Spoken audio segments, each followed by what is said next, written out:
Welcome to দিশার exam guide.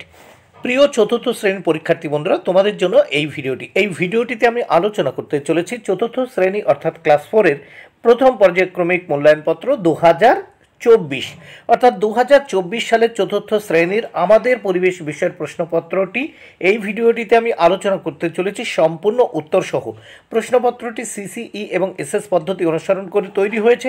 দেখো, পূর্ণমান 10, সময় 20 মিনিট, বাদিকে পরীক্ষার্থীর নাম অর্থাৎ এখানে তোমরা তোমাদের নাম লিখবে, নিচে দেখো বিদ্যালয়ের নাম, এখানে তোমরা তোমাদের বিদ্যালয়ের নাম লিখবে। এখানে দেখো ডান দিকে ক্রমিক সংখ্যা, এখানে তোমরা তোমাদের রোল নাম্বার লিখবে। এবার দেখো, প্রাথমিক শিক্ষা পর্ষদের নির্দেশ অনুযায়ী নবপ্রবর্তিত পর্যায়ক্রমিক মূল্যায়ন পদ্ধতি অনুসারে প্রশ্নপত্রটি তৈরি হয়েছে। এক দাগ, সঠিক উত্তরটির মাথায় টিক চিহ্ন দাও। এখানে দেখো 4টি প্রশ্নের উত্তর করতে হবে, মোট 2 মার্ক। প্রত্যেকটি প্রশ্নের জন্য 1-এর অর্ধেক মার্ক করে ক দাগ। জড় পদার্থ হলো উত্তর কাগজ, দেখো কাগজ। খ দাগে, গ্রীষ্মে কি ফুল ফোটে? উত্তর জুঁই ফুল। গ দাগে, দেখো বসন্তকালে কি ফুল ফোটে? উত্তর পলাশ। কারণ এই যে বসন্তকালে, এই বসন্তকালে কিন্তু পুরুলিয়ায় পলাশ ফুলে ফুলে কিন্তু ভরে গিয়েছিল, প্রত্যেকটি গাছে ফুলে ফুলে ভরে গিয়েছিল। আর এখানে তো পলাশ বাগান ভর্তি, পলাশ গাছে পরিপূর্ণ পুরুলিয়া এই শহরটি বা পুরুলিয়া জেলাটিই কিন্তু একেবারে পলাশে পরিপূর্ণ, বিশেষ করে অযোধ্যা পাহাড়ের এরিয়াগুলোতে। এরপর দেখে নাও গ দাগ।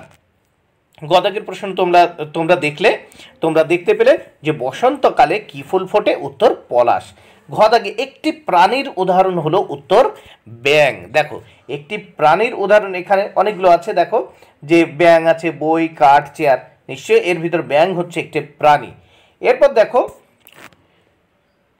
ঠিক বাক্যের পাশে টিক আর ভুল বাক্যের পাশে গুণ চিহ্ন দিতে হবে। 2 দাগে দেখে নাও, এখানে 2টি প্রশ্নের উত্তর দিতে হবে, 1 মার্ক। এবার প্রথমে আমরা দেখব ক দাগে, বাতাসে উপস্থিত একটি উপাদান। উত্তর হচ্ছে নিষ্ক্রিয় গ্যাস। হ্যাঁ, নিষ্ক্রিয় গ্যাস বাতাসে উপস্থিত একটা উপাদান। তারপর দেখো, খাবার হজম হওয়ার জন্য লাগে ইস্ট্রোজেন হরমোন। এটি ভুল। এরপর দেখে নাও, শূন্যস্থান পূরণ করো। এখানে 3 দাগে দেখো শূন্যস্থান পূরণ করতে হবে। 3 দাগে এখানে 2টি প্রশ্নের উত্তর দিতে হবে, 1 মার্ক। প্রত্যেকটি প্রশ্নের উত্তর 1-এর অর্ধেক করে। ক দাগে, প্রশ্বাসের পথ নাক, তারপর দেখো শ্বাসনালী, তারপর ফুসফুস। খ দাগে দেখো, তরল আর গ্যাসের নিজস্ব আকার নেই। তাহলে দেখো, তরল আর গ্যাসের কিন্তু নিজস্ব আকার নেই, তাহলে ক দাগে হচ্ছে শ্বাসনালী, খ দাগে হচ্ছে আকার। এরপর আমরা দেখে নেব 4 দাগে।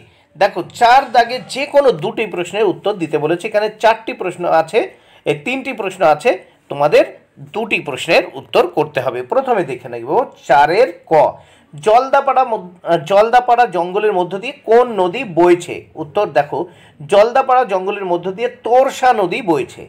খ দাগে, কোন গ্যাস ছাড়া উদ্ভিদ সালোক সংশ্লেষ করতে পারে না? উত্তর হবে কার্বন ডাই অক্সাইড। খ দাগে, খাদ্য থেকে কি পাওয়া যায়? উত্তর, খাদ্য থেকে শক্তি পাওয়া যায়। দেখো, খাদ্য থেকে কি পাওয়া যায়? খাদ্য থেকে শক্তি পাওয়া যায়। এছাড়া আমরা জানি যে খাদ্য থেকে কিন্তু ফ্যাট, কার্বন, ভিটামিন, খনিজ পদার্থ প্রভৃতি পাওয়া যায়, কিন্তু মেন হচ্ছে দেখো খাদ্য থেকে কি পাওয়া যায়, যেহেতু এক কথায় উত্তর খাদ্য থেকে শক্তি পাওয়া যায়।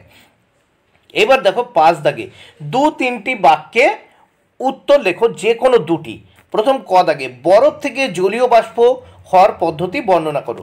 উত্তর দেখো, আমরা জানি বরফ হলো জলের কঠিন অবস্থা আর জলীয় বাষ্প হচ্ছে জলের বায়বীয় অবস্থা, তাই বরফে তাপ পড়লে তা বাষ্পে পরিণত হয়। খ দাগে দেখো, এখানে কিন্তু 2-3টি বাক্যে 2টো প্রশ্নের উত্তর করতে হবে, 2-2 করে 4। প্রত্যেকটি প্রশ্নের মার্ক হচ্ছে 4। খ দাগে, মানুষের খাদ্য হজম হওয়ার পদ্ধতি বর্ণনা করো।